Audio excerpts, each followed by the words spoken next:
Après avoir profité à fond de leur été, Jade et Joey Hallyday sont de retour sur les bancs de l'école.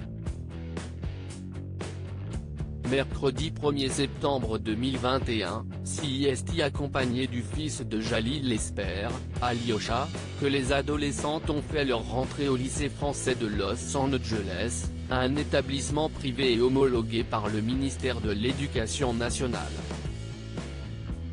Dans un reportage diffusé dans 50 Inside, sur TF1, la journaliste américaine Christine Burtete a révélé que les frais de scolarité pour y étudier s'élevaient entre 23 000 et 34 000 € à l'année.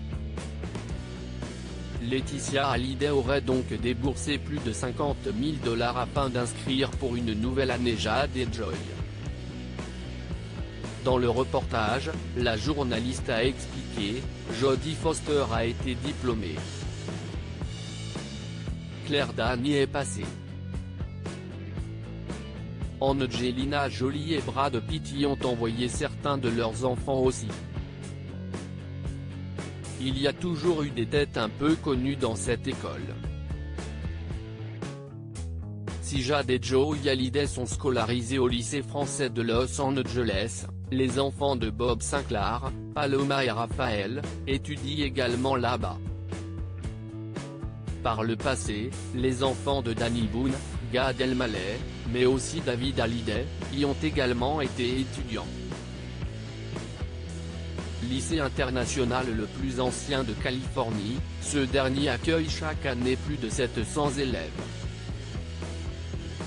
Il y a quelques jours, alors que ses filles ont fait leur rentrée scolaire, Laetitia Hallyday a partagé sur Instagram un magnifique cliché de famille.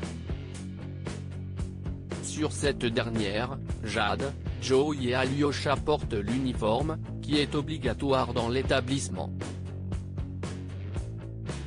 Dans la section des commentaires, ils avaient été nombreux à leur souhaiter une bonne rentrée.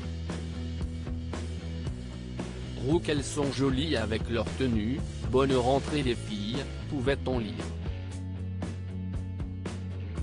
Une rentrée chargée pour Jade et Joey. Si les demi-sœurs de Laura Smith et David Hallyday ont fait leur rentrée il y a quelques semaines, elles se sont absentées quelques jours plus tard afin de se rendre à Paris.